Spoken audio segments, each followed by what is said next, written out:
Oi, tudo bom? Meu nome é Ana Beatriz Vasconcelos. Nesse vídeo, a gente vai conversar e vai tratar sobre um assunto muito legal, que é uma síndrome que não é tão conhecida aqui no Brasil, e acredito que ela não é tão conhecida em nenhum lugar do mundo, que eu mesma sou portadora dela e eu só descobri sobre ela, só ouvi falar sobre ela quando a minha mãe veio me dar o meu diagnóstico, né? Quando ela recebeu o meu exame. Então, tomara que esse vídeo consiga ser uma ótima fonte de informação e assim eu vou ter cumprido o meu papel. É muito legal falar sobre ela, não só porque ela é uma síndrome muito interessante, mas também, como eu já disse, ela não é tão difundida. Então é muito legal a gente pegar essas coisas e conversar cada vez mais para que cada vez mais gente tenha acesso à informação. Então, vamos lá. A síndrome de Turner, ela é uma anomalia genética que acomete cerca de uma a cada 2.500 meninas que nascem. Esse dado é um pouco maleável porque existem estudiosos que afirmam que é uma a cada 2.500 meninas, existem estudiosos que dizem que é uma a cada 5.000. Então, a gente tem aí um dado que não é extremamente preciso, mas ela é uma síndrome considerada rara aqui no Brasil e nós só temos cerca de 150 mil casos no nosso país. Ela também pode ser chamada de monossomia do cromossomo X ou disgenesia gonadal. E sim, só quem pode ter essa síndrome são as mulheres, as meninas. Os meninos não têm ela.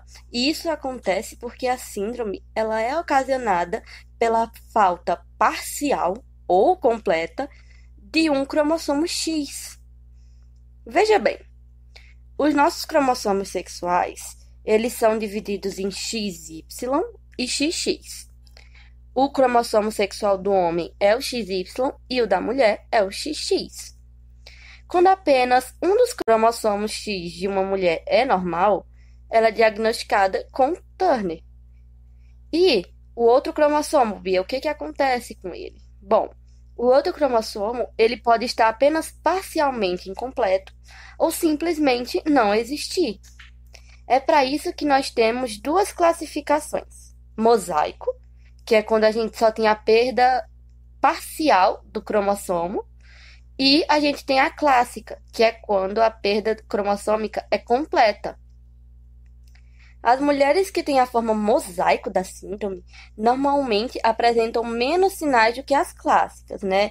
Menos problemas que a síndrome acarreta, a gente vai falar sobre eles um pouco mais pra frente, mas digamos que é mais fácil para quem é mosaico controlar os sintomas da síndrome. Mas vale lembrar que o tratamento é indispensável a todas. O diagnóstico é feito pela aparência física da paciente juntamente e principalmente com testes citogenéticos, como a cariotipagem, a análise de hibridização fluorescente, que pode ser in situ, que é o FISH, e também a gente vai ter a análise cromossômica por microarranjo. Então, a gente precisa fazer o teste genético para confirmar com certeza a síndrome.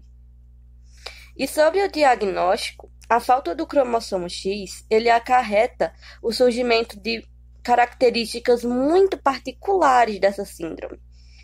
E isso pode ajudar a ter um diagnóstico mais rápido. Porque, por exemplo, meninas com a síndrome, elas têm uma baixa estatura, um excesso de pele no pescoço, tórax alargado, dedo das mãos e pés mais curtos, um inchaço nas mãos e nos pés, que é muito comum ao nascimento, mamilos mais espaçados e várias outras características que a gente vai comentando um pouquinho aqui mais pra frente também, tá bom? A síndrome também é responsável pelo atraso na puberdade das meninas que têm ela. A puberdade e a menstruação das meninas com Turner ocorre normalmente com a ajuda de reposição hormonal. E essa ausência de menstruação causa infertilidade nas mulheres que têm a síndrome. Normalmente, apenas as meninas mosaico menstruam sem precisar de reposição, mas é claro que não é uma regra geral, assim como é mais comum que as meninas mosaico engravidem. Mas mesmo sendo mais comum, não quer dizer que é corriqueiro. A gravidez em uma mulher com síndrome de Turner é muito rara, assim como menstruar naturalmente sem a utilização de nenhum hormônio. Por isso que hoje em dia as pessoas com a síndrome, elas procuram cada vez mais tratamentos de fertilidade para conseguir conceber. A disgenesia gonádica, que é quando os ovários são substituídos por fitas ou por estromas fibrosos bilaterais e não há desenvolvimento de óvulos, acontece em 90% dos casos em mulheres que têm a síndrome. E entre 15 e 40% das adolescentes com a síndrome de Turner têm a puberdade espontânea, mas apenas 2 a 10% têm a menarca espontânea. E a maioria desses casos são mosaico, como eu já falei, mas vale ressaltar de novo que não é comum e não é corriqueiro. Quanto ao retardo mental, ele é raro em meninas com a síndrome, mas muitas meninas elas têm a diminuição de habilidades de percepção, elas têm déficit de atenção, hiperatividade e não conseguem uma pontuação muito boa em testes ou em matemática, por exemplo. Mas elas alcançam um resultado maior em testes verbais ou de inteligência. E isso já foi comprovado cientificamente também. Vale lembrar que não é porque alguém apresenta alguma dessas características que ela necessariamente tem a síndrome. É necessário uma investigação médica para poder confirmar. Sobre o diagnóstico, ele é muito mais comum na fase da primeira infância ou da puberdade, que é quando a gente percebe os primeiros sinais. Quer dizer, os primeiros não, mas os sinais mais aparentes. Durante a gravidez, por exemplo, não tem como prevenir, mas é possível suspeitar durante o pré-natal, nos exames de ultrassonografia, porque a gente consegue ver algumas alterações no coração, nos rins, alguns inchaços, que são os linfedemas, que aparecem no corpo do bebê, e isso tudo pode ser indicativo da síndrome. Para confirmar a suspeita da doença, normalmente é feita uma amniocentese, que é a coleta da amostra do líquido amniótico, ou uma biópsia de vilo, que consiste na retirada do material dos nossos óvulos para conseguir analisar a quantidade e a estrutura dos cromossomos nas células, por meio de uma amostra dessas células, que são chamados de cariótipos com banda G. Na primeira infância é quando a criança começa a desenvolver características da síndrome, como a baixa estatura, o pescoço largo e mais curto, uma velocidade de crescimento mais lenta, braços mais espaçados em relação ao corpo, problemas na tireoide, no coração, nos rins e entre várias outras características. E nesse caso, pode ser utilizada amostras de sangue, pele ou mucosa da boca para realizar o exame do cariótipo. A síndrome ela pode ser silenciosa até que a menina chegue à puberdade e a falta de crescimento dos seios e da menstruação começa a servir de alerta. Já na vida adulta, é muito comum que as pacientes percebam e recebam o diagnóstico durante uma avaliação de infertilidade. Não existe cura para a síndrome, mas é óbvio que existe um tratamento, e esse tratamento é a reposição hormonal. Ela é a principal forma de controlar os sintomas, e geralmente a primeira fase desse tratamento é a terapia com o hormônio do crescimento, que a gente chama de GH. Com ele, as meninas buscam alcançar a altura média, mas precisa ser feito quanto antes para que tenha um resultado satisfatório. A dose do hormônio de crescimento vai variar de pessoa para pessoa, de caso para caso, e deve ser ajustada a toda hora por um médico endocrinologista, porque as meninas com a síndrome devem fazer consultas corriqueiras. E conforme a resposta de crescimento da criança e os exames laboratoriais, ele vai ajustando. Mas vale lembrar que, ainda assim, a baixa estatura é um sintoma da síndrome. Normalmente, as mulheres com a síndrome chegam ali, no máximo, a 1,50. Eu, por exemplo, sou clássica e tenho apenas 1,45 m com 19 anos de idade. Mas, quando não existe mais essa possibilidade de crescimento, que é comprovada pelo raio-x, porque a gente vê que ocorreu o fechamento epifisário, o próximo passo é a terapia com estrogênio e com progesterona. Eles são os hormônios femininos e auxiliam no desenvolvimento sexual da menina.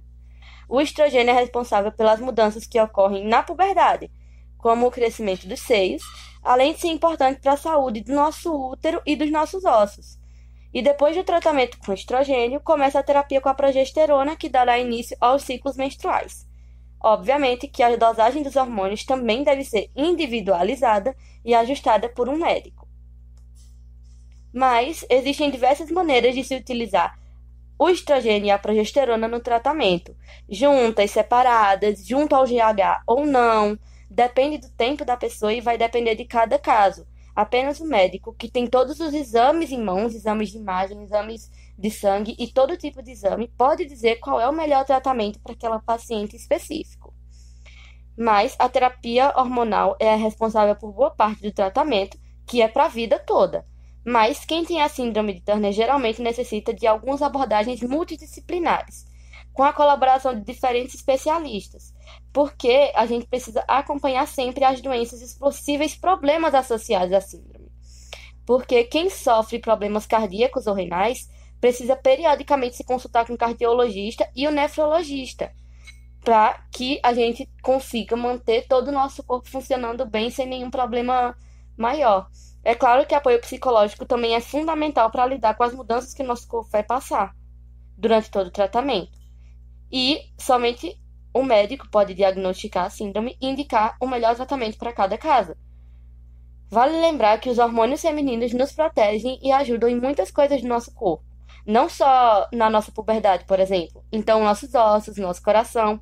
E por isso é muito comum que as meninas com a síndrome tenham problemas relacionados a isso. As anomalias cardíacas mais comuns incluem a coartação da aorta, da válvula aórtica biscúspide também. E com a idade, geralmente surge a hipertensão arterial, mesmo sem a coartação. As anomalias renais e os hemangiomas, eles são muito frequentes. E ocasionalmente ocorre a telangiectasia no trato gastrointestinal, o que pode resultar em sangramento ou perda proteica. A gente pode ter perda auditiva, estrabismo, hipermetropia. Tudo isso é muito comum e aumentam o risco de ambliopia, na verdade. E existem vários outros problemas que a gente pode citar que a síndrome pode estar relacionada, como tireoide, diabetes mellitus, doenças cefálicas. Elas são muito mais comuns em meninas com a síndrome do que na população em geral. Mas é isso. Posso dizer para vocês que é difícil, mas não é impossível de se conviver. É muito bom conversar sobre isso e eu espero que esse vídeo tenha servido como uma ótima fonte de informação. Um beijo e até a próxima!